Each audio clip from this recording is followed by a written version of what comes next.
Hello, ladies and gentlemen. Welcome back to another episode here on African Confessions. The following story that you're going to be listening to, it was sent to me by one of our dear sister. This is the translation of that message that was sent to me. Strange things indeed they do happen in this world. The message reads like this. Hello, Brother Nashi, how are you? Can you please post my own story as hidden identity? I am a young woman and I am no longer staying with my parents. At that time, when I stopped staying with my parents, I thought that maybe this was the best decision that I could ever make. But now I am regretting. So I come from an area in Gokwe. It happened that it was during the elections, the previous elections that we had in our country. So there was a rally. So we had to go to that rally. That was when I was called by this other mysterious guy who had a very beautiful car. He then told me that he was a bodyguard of someone that was very important. So I was then told that I had to give him my number. And I was really scared because my father, he had recently joined the opposition party, the CCC. So I thought that maybe this was the reason as to why this man wanted my number. He told me not to be scared because when I was holding the phone, I was like shaking. Anyway, I then gave him my numbers. To my surprise, he then gave me $200 US, and he said that I was supposed to use that money to get my hair done and my nails done.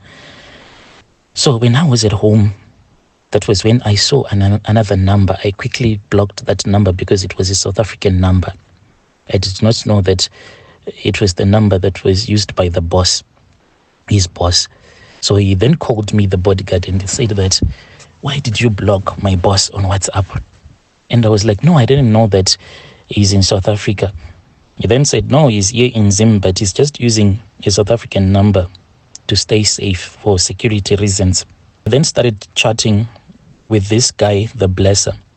He then told me not to tell anyone about our relationship. This guy, he then came to our village. When he came, he told me that I had to wait for him, but I had to wait for him in a place where people won't see us. He did not want people to see that he was such an important person and he has a lot of money. Indeed, he was driving a very beautiful car.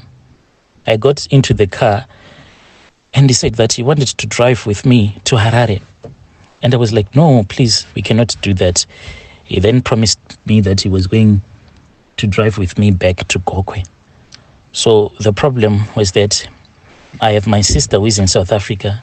So I was the one who was taking care of a child who has a disability. So I just left that child without anyone taking care of the child.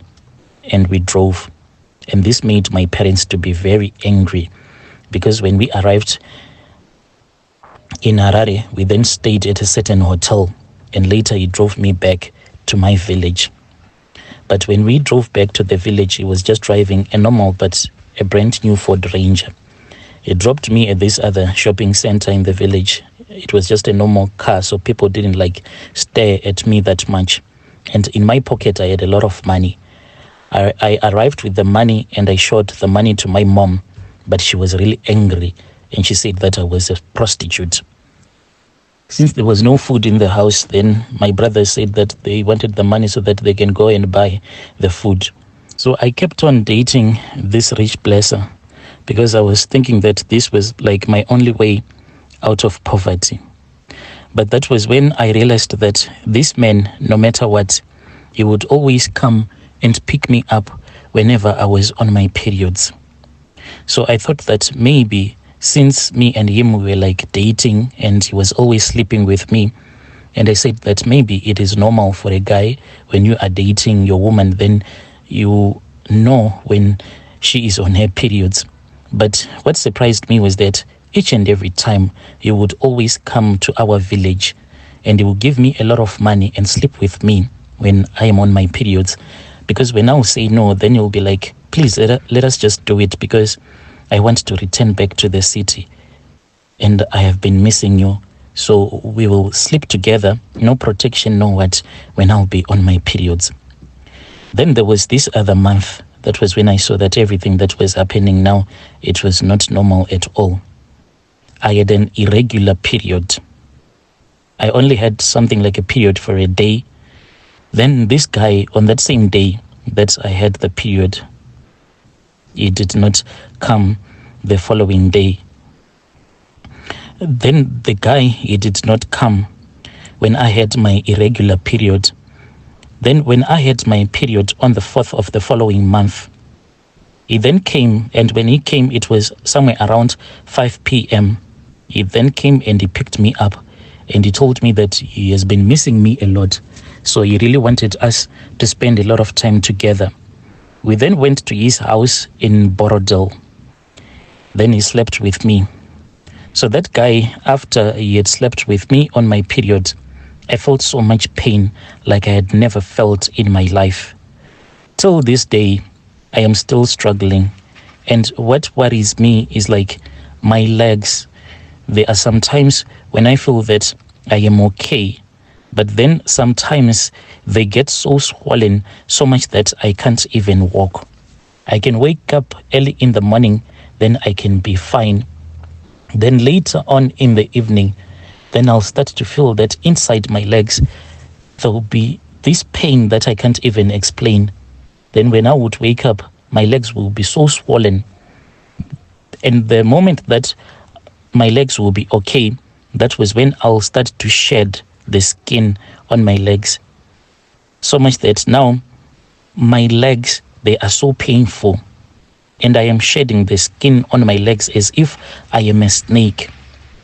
So this guy, he has since promised to take care of me. And sometimes when I wake up, because the pain will be so much that my body won't be able to take it, then I'll just faint. And when I would wake up, I'll find out that he would have taken me to a traditional healer without even asking me if I want to be taken to a healer. He said that we need to do our things without informing my parents.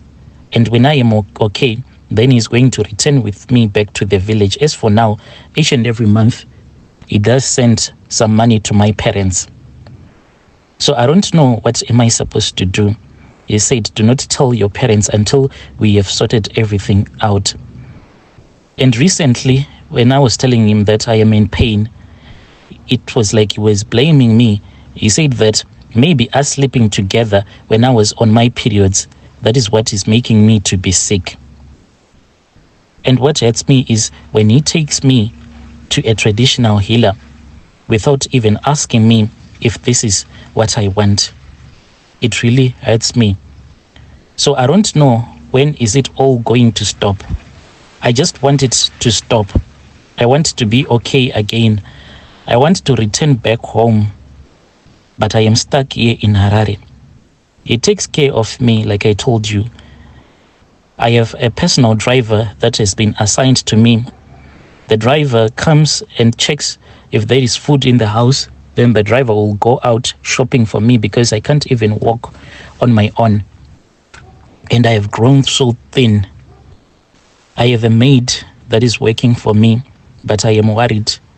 I am worried that I'll end up losing my legs with the way that they are painful. Dear listeners, right there was a message that was sent to me by one of our dear sister. Strange things indeed they do happen in this world. The things that people will do for the sake of money.